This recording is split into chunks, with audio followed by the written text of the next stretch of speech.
Welcome to the Bothy Storytelling Podcast. I'm your host, Calum Lykan. And today's podcast is brought to you by Audible. Get a free audiobook download and a 30-day free trial at www.audibletrial.com/Bothy podcast. They've got over 180,000 titles to choose from for your iPhone, Android, Kindle or MP3 player. And as promised, here is the second part of Back Alley Tales recorded at Shelf Life Books of myself and Karen Gummo. So sit back, relax and enjoy.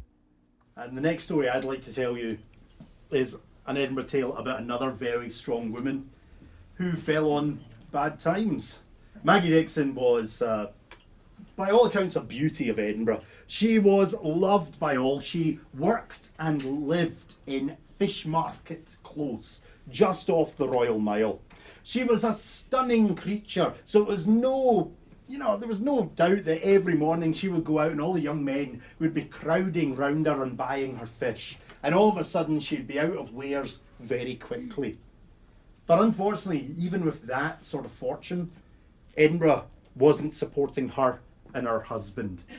So he decided he would head off to Newcastle. He would head down to the coal mines and eke out a living there and then call for her when the time was right. So off he went, leaving Maggie in Edinburgh to sell fish. But the weeks went by and she didn't hear anything. Weeks turned to months and Maggie didn't hear anything. And she started to worry and fret and wonder what had happened to her husband. And eventually, she could take it no longer. She had to go and find this man she loved. So she gave her farewells to one and all, and many a sad face to see her part. But she made her journey. She walked through the hills of Scotland, heading down to the border. And it was said that her journey was going a bit slower than it should have. There was a few more twists and turns than she expected, and the money she had put aside started to dwindle too quickly until she found herself in Moffat, just a wee town, not actually that far off the Scottish border. But she ran out of money there, and now she's in trouble because how's she going to pay her way and continue her journey and eat? Well, Maggie was one of those creatures that had a degree of luck. Maybe it was from her beauty, maybe it was because she was just a very likeable person. But she ended up going into a wee tavern. And in the tavern, the owner and his wife and family, they all thought she was a bonny wee thing. And they decided they would help her out and let her work in the tavern. And for weeks, she did work happily. The owner and his wife absolutely loved Maggie.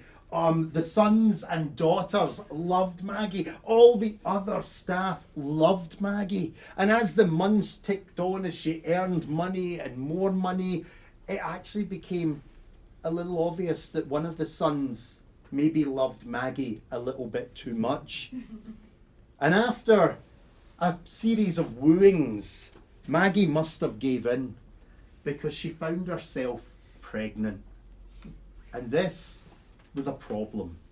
One, in the eyes of God, she's now an adulteress. She is still technically married, but I'll rephrase that.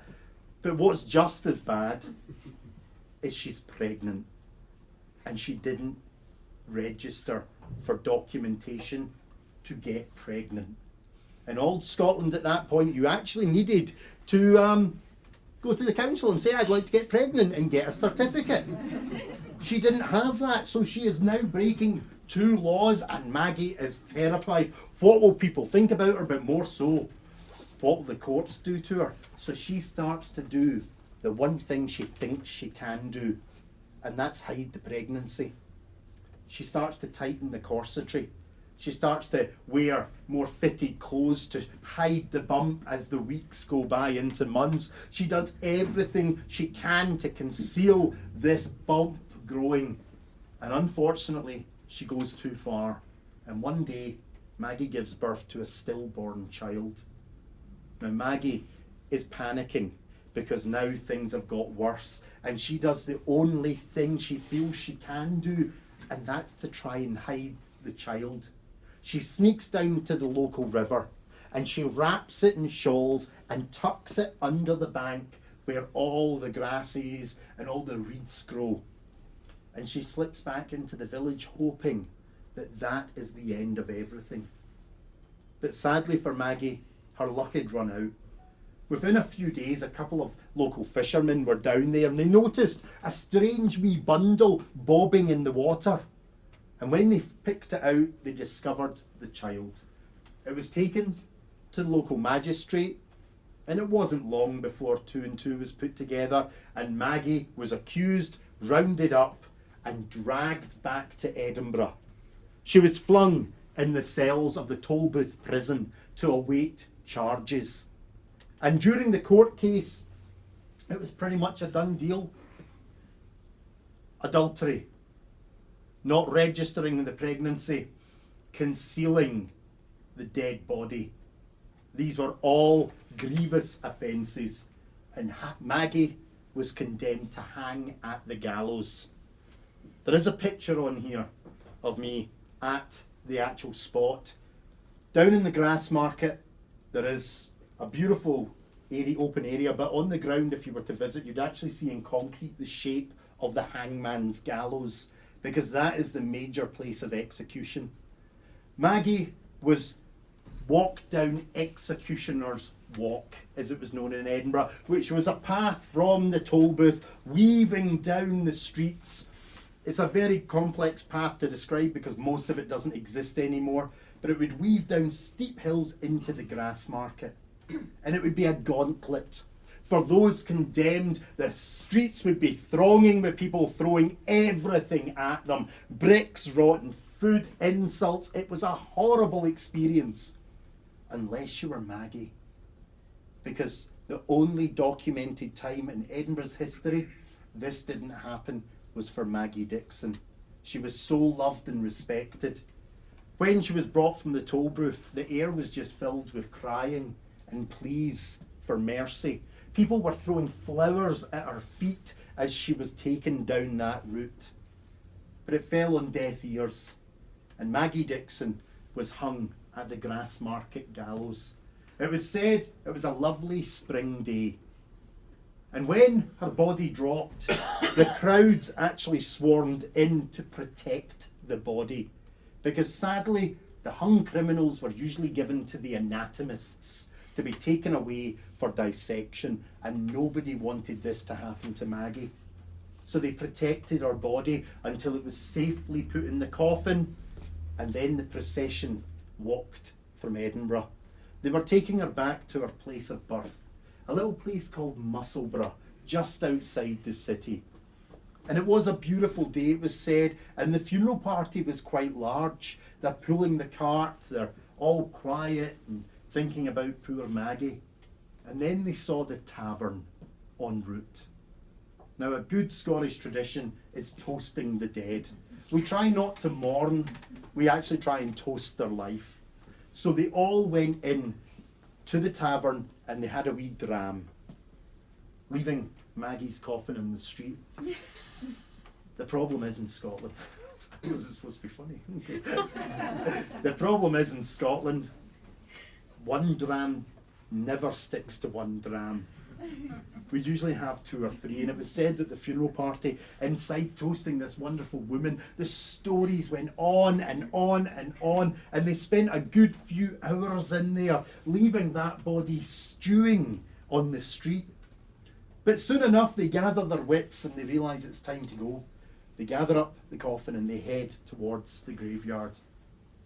They gather round and the men start to lower the coffin in. And as it starts to disappear into the darkness, all of a sudden a couple of them feel the rope jerking in their hands. Just their imagination, they think they continue to lower, but sure enough, they feel the jerk again. And they freeze there wondering what to do. But as the rope keeps jerking, they realise they might need to raise this coffin up again to see what's happening. You know, I don't know, maybe they thought the groundskeeper was still digging the hole or something and he was pushing on it, who knows? But they start to raise up the coffin, and as it comes up, Sure enough, they actually see it's the coffin is moving slightly. It's jerking the rope, and even worse, there's muffled noises coming from it.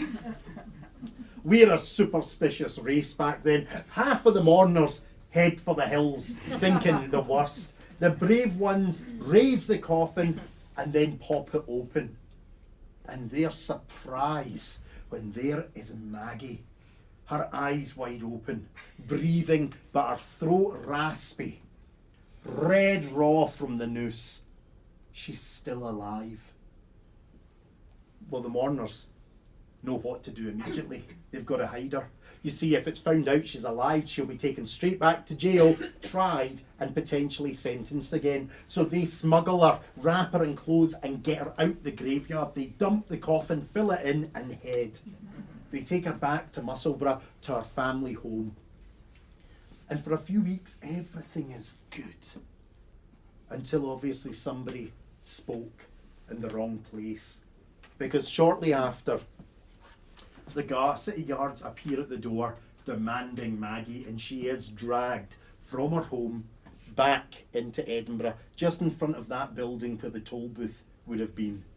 She's flung in the cells, and she has to wait through the most miserable period while the city tears itself apart. Because Maggie is loved. Maggie has been hung and declared dead, and now the legal and religious people are tearing it apart. Some are saying, but she's been tried. She's been condemned and everything's fine. She should be released. Other people are saying, but she's still a criminal. We need to make an example of her. And for weeks it goes on through the courts, the religious, the politicians, everyone attacking each other. It was said there was riots in the city over this incident. Until a very, very brave man and very smart man came up with a perfect solution. He stood in court one day with all the facts, and he simply said, we're here to discuss Maggie. Maggie Dixon is a criminal. And everyone's like, yes! She was charged with A, B, C, D, and he pulls out the documents and everyone's like, yes!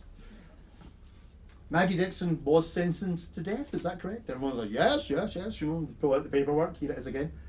Maggie Dixon was hung at the Grassmarket Gallows on such a date, is that not correct? Everyone's agreeing. And this is Maggie Dixon's death certificate to declare that Maggie Dixon died at the gallows. And again, the court, they can't deny the proof. I'm not mistaken to say that Maggie's sitting in a prison cell breathing at the moment. And of course, the mumbles kind of go down in the court. They're not overly impressed. And then he makes one statement, so beautiful that can never be denied, and it changed all the legal precedents in Scotland for many years. His exact words were, Maggie Dixon was hung to death and died on the gallows. Yet Maggie Dixon is still living and breathing in a prison cell. And there is, as far as I'm concerned, only one other example of that type of incident, which therefore would make Maggie Dixon coming back to life an act of God. Now, I don't know if you know much about Scottish history. We are no messing with the big one. Simple as that. It's the worst thing. So literally, this man stands in front of the whole court and snookers them on the simplest thing. And no one could argue, because no one was going to go up against the church. Because if you went up against the church, there was another problem you faced in Scotland. The story's for another time, admittedly, but it usually involved a big stake and fire. So Maggie Dixon was actually released under that legal precedent. An act of God. She was actually given a bag of coin as an apology. She ended up being able to afford a little property on the Grassmarket, just close to where her gallows were. And it is said that she lived to a ripe old age as a very loved and respected member of the community. But the one thing we do know about Maggie is she was loved and respected, but she was never ever called Maggie Dixon when her back was when her back was turned, because to her face we'd say, "Oh, there's Maggie." But apparently she had earned a nickname that day. And our nickname when our backwards turned would be, oh, look, there goes Half Hang It Maggie. And that is the tale of Half Hang It Maggie and how the legal changes in Scotland actually meant that if you murdered, raped, drank too much, or did anything at that time, and you came back from the gallows, all sins were absolved.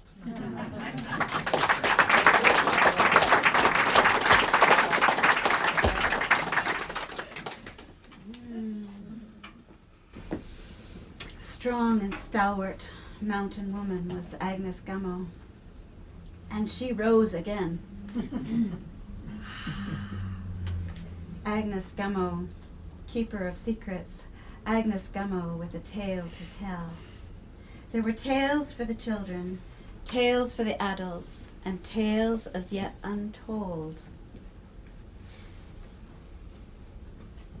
I remember, she remembered, we remember. I am lucky because I have a 94-year-old mother-in-law who still tells me stories. Norma came over last night and listened to me tell this story, and she looked at me sideways and said, I think that's right.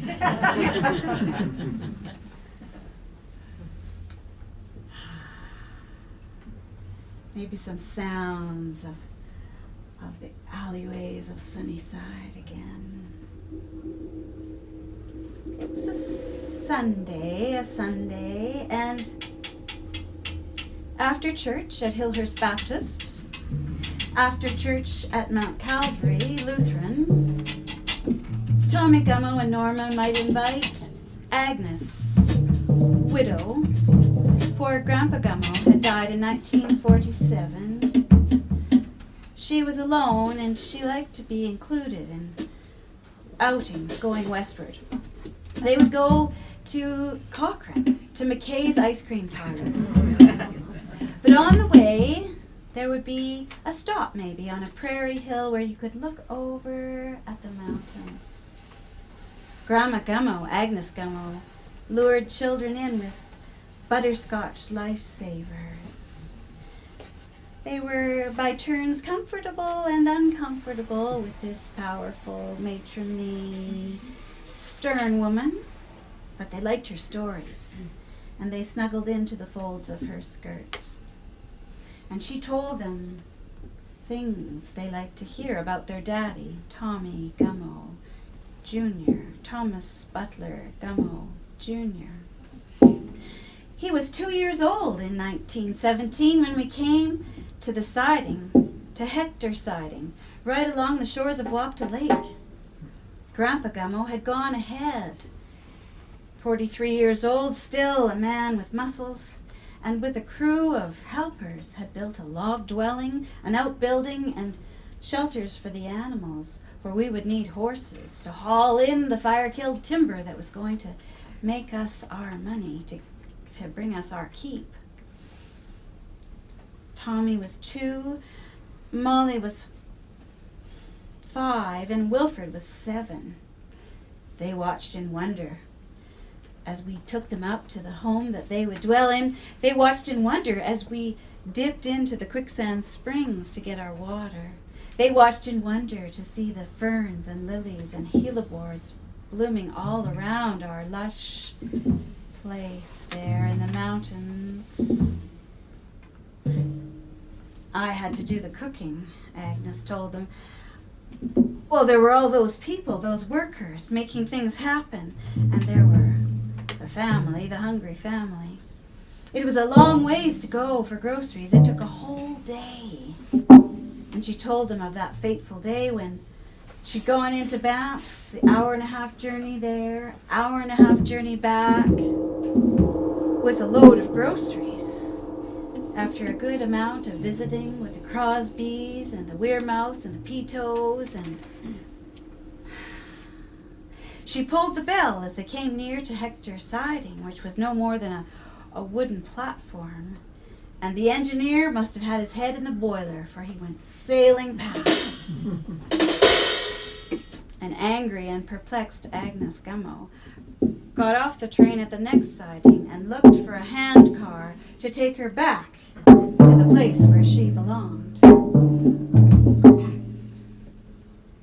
Survival of the fittest.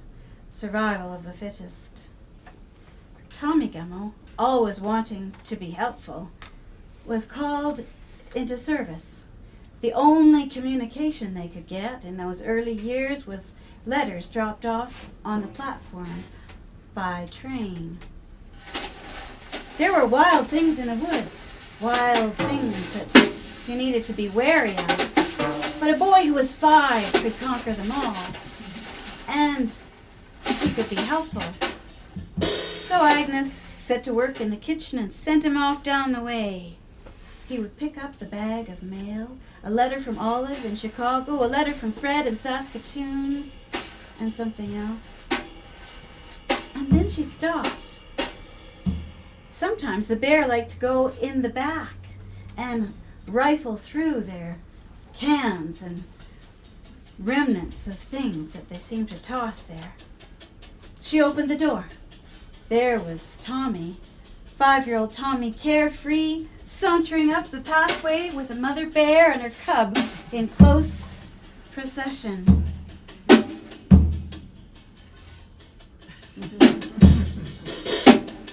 Tommy saw the signal and flew into the folds of her skirt, turning around to see the mother bear and the cub going sideways. Agnes Gummo was a commanding woman. It was the time that she fell head first into the well and had to haul herself out mud-covered that she said, "Enough is enough." They must move to Calgary, to Sunnyside, to that house in the alley. What was there? There was the odd job shop. Wilfred, her oldest son, who in the mountains had been declared unfit for school. There was no one to test his eyes to see that he had very poor vision. He was a worker. He was hauling those saws back and forth in the trees. He was a contributor to the family business. But they were back in Calgary now. There are things small children need not know. Who their blood father is. William Maynard, a man to be forgotten. Tommy, Wilfred, Molly did not know, need not know. Until Wilfred applied for a government job at Curry Barracks. He needed a birth certificate. "Mother, could I have my birth certificate?" "You don't have one." "But I need one." "I don't have it, but I need one." Need one, got one. Wilfred Maynard? Who is this man, and who am I? Secrets revealed. Secrets causing rifts. Molly Gummo? Molly Maynard. Harsh words and secrets draw mother and daughter together and apart. Molly moves to the West Coast to raise her family, distant when Thomas Butler Gummo goes to his grave. Mother neglects to invite the daughter. Thomas was not her father, but he was. He was the only one she knew. Oh yes, he was. Small hurts and large ones accumulate. What could she do to compensate? Small hurts and large ones accumulate. What could she do to compensate? William Maynard went off to World War I, brought back a war bride. He could marry. Agnes Gummo could not. In the time, there was shame in that. And it ruled over a woman who was a survivor. Lucky for Agnes, she had Norma. with open and loving, listening ears. Norma would receive the stories without judgment. Agnes wanted to return to the glory days of the 1930s before there were too many troubles in the family. Who was there? Confectioners, fruiterers, cleaners, dyers, bankers, butchers, buyers, hardware, drugstore, fish and chips, bakers stretching fingertips, library, lunch counter, odd job shop, bakery, shoemaker, beauty stop. I give thanks to my mother-in-law, Norma, for her loving stories and for her loving listening ears. Back alley tales where the secrets are hiding. But I've given them to you. Don't tell. Don't tell.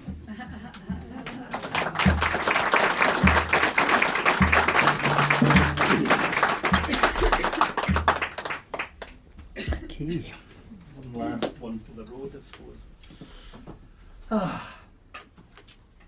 Lumberyards. New cities being built. Edinburgh was exactly the same. Old town Edinburgh had to burn. It had to be destroyed. But before that, they had to find a way around it. And that was the money of the city. They wanted something better. So they looked beyond the Norloch, which is now Princess Street Gardens, and saw land and thought, perfect, we will build a new town there for all the wealth and money, for all the proper people, and they will live there. And, you know, Old Town will eventually crumble and destroy itself, all the poor and the homeless and the criminals. But of course, where do you find the workers? You find them in Old Town. They started to build New Town, and they brought in all the lads from Old Town, Hamish and Malachy. Hamish was a Highlander, Malachy was an Irish lad, and they basically were best friends, living in Old Town, scraping a living on the streets, looking after their dear old mothers and their wee brothers and sisters. So they were delighted to take a job in the New Town building. But these two boys had a wee bit of a dream. They'd always dreamed of better things. They had lived and grown up in the Royal Mile. They'd seen all the money people and the wealth and the fancy folks moving about. They had seen the sedan chairs running up and down the street with the wealthy men throwing money at them.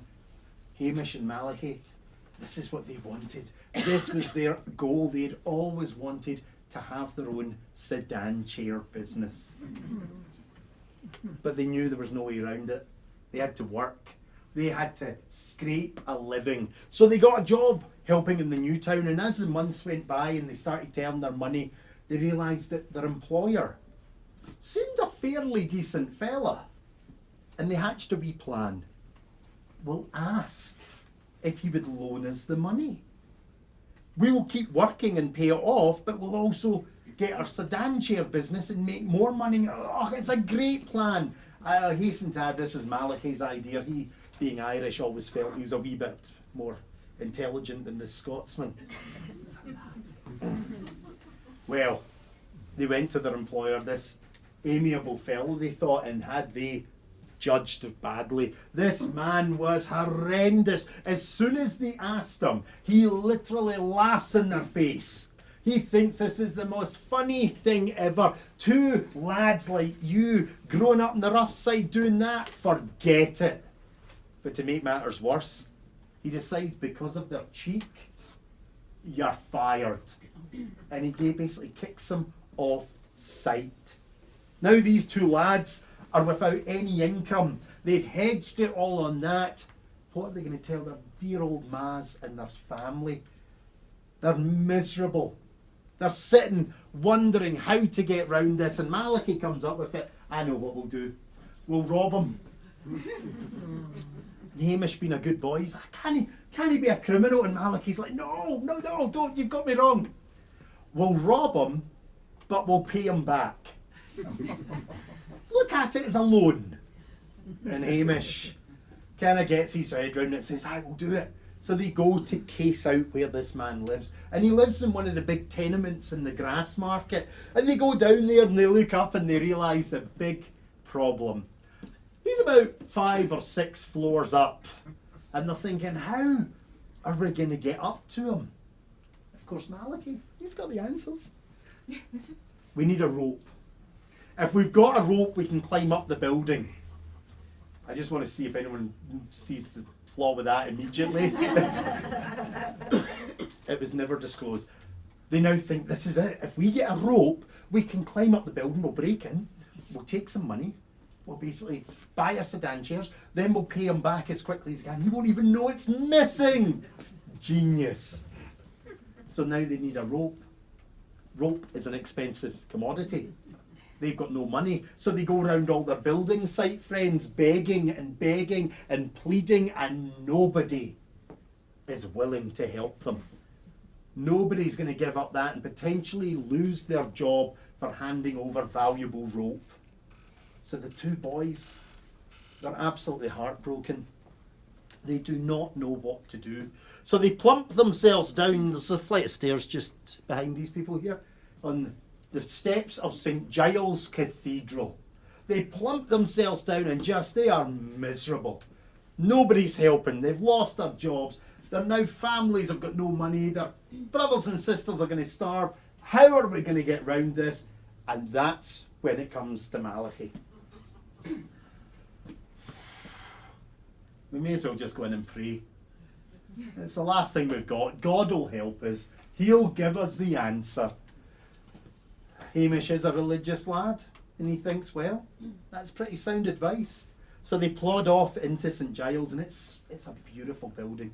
If you've been in, it's so beautiful. It's not changed much. They walk up the central corridor, and they are about to kneel down in front of the main pulpit to do their prayer and beg for help from the Lord Almighty. And no sooner has one of their knees hit the stone than the bells of the church start ringing. The great bell of St. Giles rings away, and Malachy is up like a flash, his head buzzing, the light bulb is flashing, and he's looking at Hamish. I've got it! I've got it! The bell! The bell! And Hamish is completely confused. He doesn't know. He gets dragged outside, and outside in the courtyard, Malachy's saying, the bell. The bell has a rope. Listen, hear me out. If we steal the rope from the bell, no, we will return it. If we steal the rope from the bell, we can break in, get the money, return the rope, and then get our sedan. It takes a good few hours, ladies and gents, for Malachy to convince Hamish. He is a very deeply religious young man. But eventually, they decide this is the plan, and then they work the plan. They'll sneak in at night, and that's what they do. They sneak in just before the cathedral is shut. They hide in one of the dark corners, and they see the caretaker walk to the big doors, and he locks it. They see him walk away to his wee chambers. They hear the door shut, and it's game time. They sneak out the shadows. Everything's quiet. They have to be very careful on those stone floors not to make any noise. They walk up to the bell tower. They grab the door handle and it's locked. They hadn't planned for this. What makes things worse is they actually can walk into the bell tower. You can walk into the great tower. You just now can't access the stairwell which they need to get up. They are now thinking, how are we going to get round this? But they're now looking up at the great bell, and what's worse is the rope is right in front of them. They can touch the rope because this is where they go in to ring the bell, and they're now going, how are we going to get this rope? And then it comes to Malachy. Hamish, I've got it. Hold on to the rope so it doesn't move. I'll shimmy up the rope and cut off what we need. So he does, he shimmies up the rope. And he gets to about the 60 foot or so, let's just say, that he feels he needs, and he takes his knife, and underneath him, he cuts the rope. Now, he gives no warning, so this big heavy bell rope comes thundering down, and poor Hamish is like that. All of a sudden, knocked unconscious on the ground under all this rope. But now there's Malachy up there going, how am I going to get down? And then it comes to him. I'm such a dunderhead. If I just cut the rope above my hands, I'll be able to get down. And that's exactly what he does. He cuts the rope above his hands. Hamish is just getting himself back on his feet when all of a sudden a Malachy lands on him. Now both men are screaming in agony. The bell, because of the movement, is now ringing across the night sky. The caretaker is up, shouting and roaring what is going on, but what makes it worse, all of a sudden, from the great doors, heavy banging, the city guard are wondering what's going on. The doors are flung open, and soon enough the two lads are discovered. Well, thankfully for them, it wasn't a very long journey to the Tollbooth prison, because it's right out the front door. And they spent a good few days rotting in the cells until the day of their court case. It was said that both young men were actually brought in stretchers. They were incapable of walking. They were moaning and groaning in agony still. But the court went on, and they look and they see the worst thing. Judge Newton, Lord Newton, the hanging judge of Edinburgh. This man was a miserable, sour-faced old git. He was the worst person to be put in front of. His reputation is fairly well known, and one of the things that they always talk about is the 2 bottles of port that we'd have beside him, that he would gleefully sip on all day while condemning people to the gallows. The court case goes on. But thankfully for Hamish and Malachy, they had Henry Coburn, a very famous, very smart, quick-witted lawyer on their side, and Henry recounted the tale of what's happened. Everything that I have told you today, ladies and gents, he went through every nuance of the story and told the court, and it was said by the time he had finished his speech, the whole courtroom were buckled over laughing at these two lads. The hilarity filled the heavens. But Newton, he wasn't laughing. He took his black hood and placed it on his head, looked down at the two boys who are now trembling, thinking it's the gallows for them, and he makes the most unexpected pronouncement. I will not put the city of Edinburgh or its good people through the cost of hanging either of you, as I'm quite convinced you'll do yourselves in one day naturally. He proclaimed the simple announcement that they had to pay back for the bell, the rope for the bell. That was the main thing. Their crime was one of stupidity, one of passion, one of just such ridiculous ways that this man could not even see a way of hanging these stupid men. He made them pay for the rope, which by all accounts the two boys, working hard, managed to do. And it was said on the final day that they repaid the rope for St Giles Cathedral, they received an envelope. And the envelope told them to head down to the grass market. The address they arrived at confused them because they were in front of a cabinet maker. They went in and handed over the note. The cabinet maker smiled, walked through the back to where the two boys could not believe their eyes, for standing in front of them was a brand new sedan chair.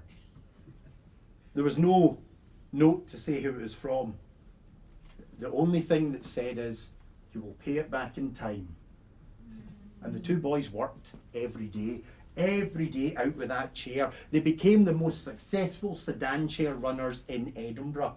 But the most curious fact that the story tells us is their first ever customer was a very unusual man.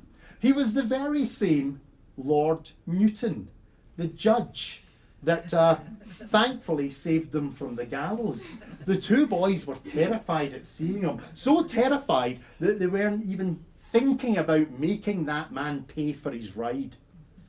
But by the end of his journey, and the subsequent journeys that he took with them, it became very obvious that he had no intention of ever paying for their services.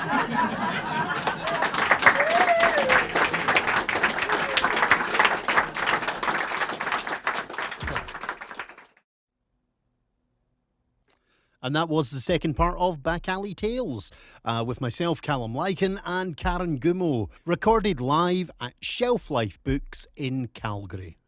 But when we're on the subject of books, do remember for the listeners of the Bothy Storytelling podcast, there is an offer with Audible for a free 30-day trial and a free audiobook download if you go and check the service and register under www.audibletrial.com/Bothy podcast. But let's just keep it in the theme of books and let's move straight into Calum's book recommendation. And I'll be honest, I'm not going to give you a new recommendation today because we are now working with Audible. Let's go back to episode 1 and let's give you the first ever book recommendation that I did. A Princess Bride by William Goldman. Audible Books does actually have this available. It is roughly a 2.5 hour recording, read by Rob Reiner, but it is the classic William Goldman book, which I love and I spoke so highly of in the first episode. But even better, if you go along to Audible, they have As You Wish. Inconceivable tales from the making of the Princess Bride. Written by Carrie Elwes, Joe Layden, Rob Reiner giving a foreword. And it's all the stories and anecdotes of being on set. So it's narrated by Carrie, Christopher Guest, Carol Kane, Norman Lear, Rob Reiner, Wallace Shawn, Robin Wright and Billy Crystal. It looks to be about a 7-hour audiobook of fun and interest. And it's valued at $28.21 Canadian. But with the offer that we're giving you with the free audiobook download with a free 30-day trial, you could pick that book up straight away and start listening to the joys of As You Wish. So those are my 2 book recommendations for this episode. And keeping with the theme of recommendations, let's move straight on to my podcast recommendation for this episode. A good friend that I've just met, they've been doing a podcast for some time called The Young Gaffers, an irreverent look at the beautiful game. Now, there's a bit of confusion here because apparently it's about soccer, or as I call it, football. In the UK, it's football because you kick a pigskin into a net. Soccer, confusing. However, this is all about soccer. Calgary soccer, worldwide soccer, Canadian, American, it's all there. They follow some of the local Calgary teams. They talk to managers and football players all over the place. Really fun, relaxed, great way of doing it. And Adam, the guy that I know, is a lovely chap to talk to. So their podcast is fantastic and based on soccer. When I'm recording this, they're actually up at episode 117. And it's entitled FA Cup Bracket Buster. So if you're a big soccer fan, head along to the Young Gaffers, an irreverent look at the beautiful game, and have a listen to some of their podcasts. They're fun, they're interesting, they interview people. You know, it is just a good, fun football, soccer podcast. And with that, we come very close to the end of another episode of the Bothy Storytelling Podcast.